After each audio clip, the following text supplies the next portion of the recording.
Back, I was a good friend of Michael's since freshman year in high school. So since we were 14 years old. We all know about Michael's life here, and what a great life it was. I mean, this is a memorial service, but it's also a celebration of his life. And he had a great life. He accomplished a lot of things. We all know about his boxing career and him teaching boxing down in Florida at the St. Pete Boxing Club, helping his brother Dan as a trainer and a cut man, and helping the kids out there. Over hundreds of kids they helped train there, and I think that was very dear to his heart.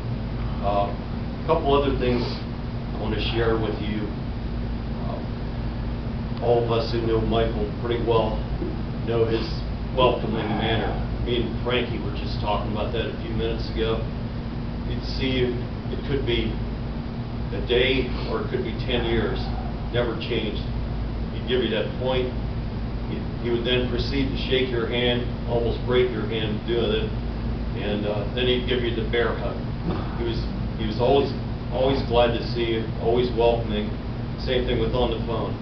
Always glad to hear from you. Just an all-around great guy. Also, he had several catchphrases. He used to use several sayings. One among many that's G-rated that I could use here was, "Don't talk about it, do it." He would use this phrase. Maybe somebody would say, "Hey, be him. I'm going to beat your butt." He would say, "Well, come on. Don't talk about it, do it." Or maybe he'd be playing pool, which he loved to do too. Birmingham, I'm going to run the table with you. You don't have a chance. Well, don't talk about it, do it. And same thing with maybe playing basketball. Birmingham, you don't stand a chance against me. I'm going to beat your butt on the court too. Don't talk about it, do it. Well, we could take these words too. And by the way, this is decades before the famous Nike ad of "Just Do It." We could use this in our everyday lives.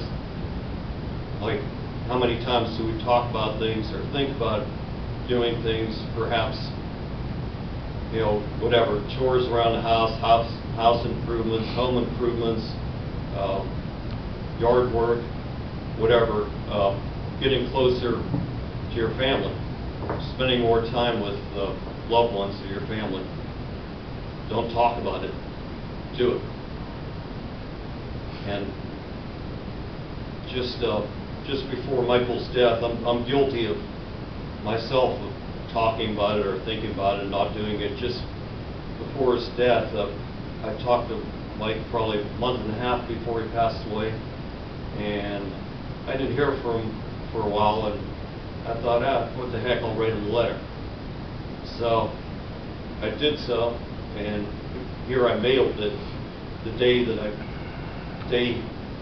in which I found out he passed away. I mailed it that morning on the way to work.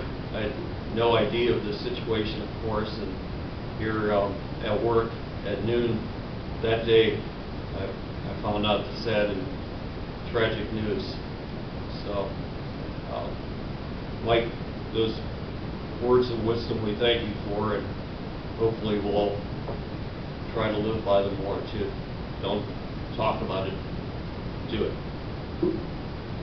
Also, I just want to say, Michael, you are still the undefeated and still champion of our hearts. God bless you, Michael. Amen.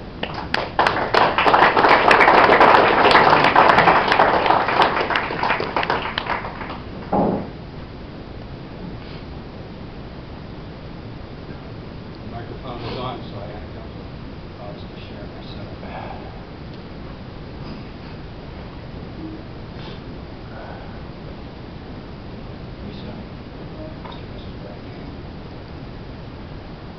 thanks to you and your whole family for sharing Michael with us all these past years.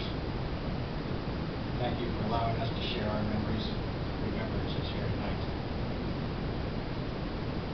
Most of my memories of Michael only go back as far as high school as well.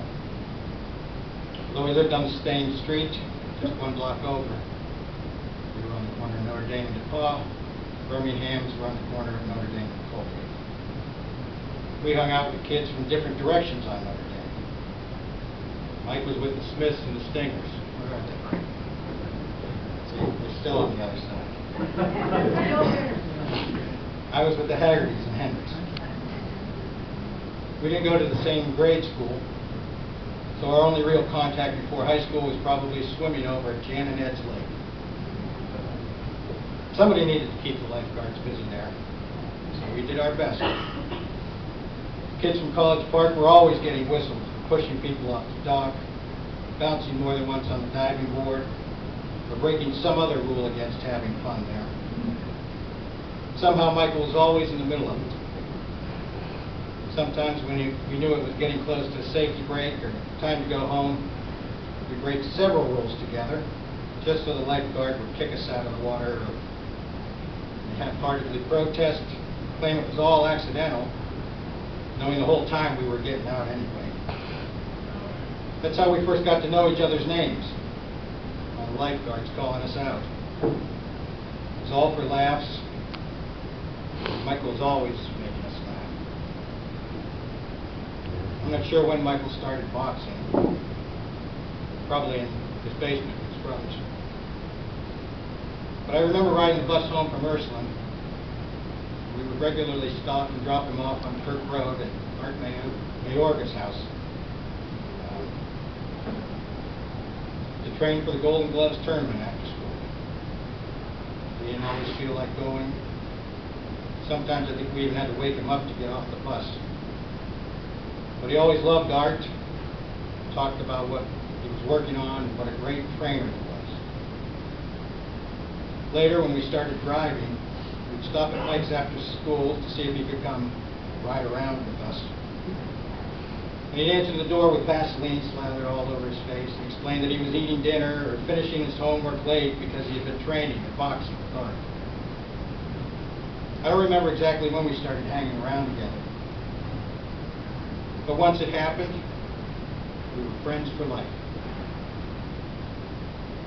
Whenever we saw each other, Matt said, we greet you with a hug and leave you with, and I love you, brother.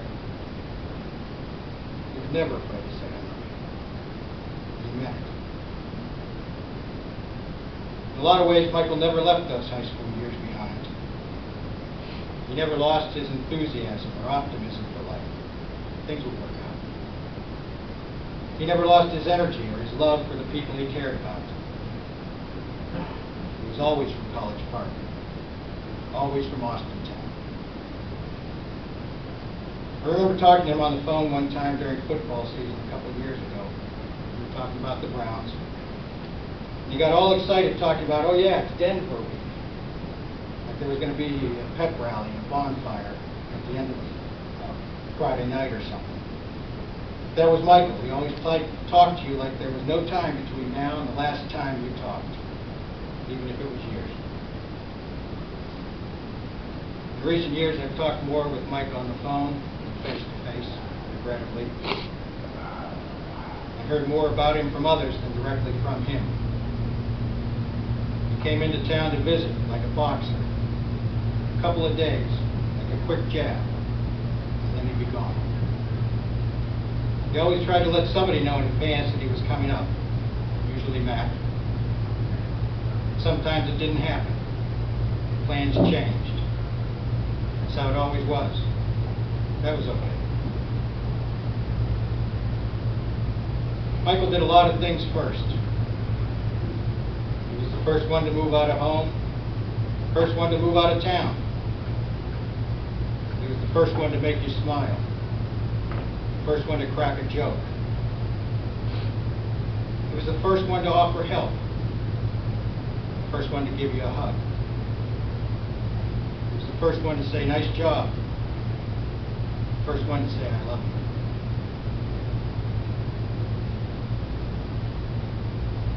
We never thought you were first to leave us.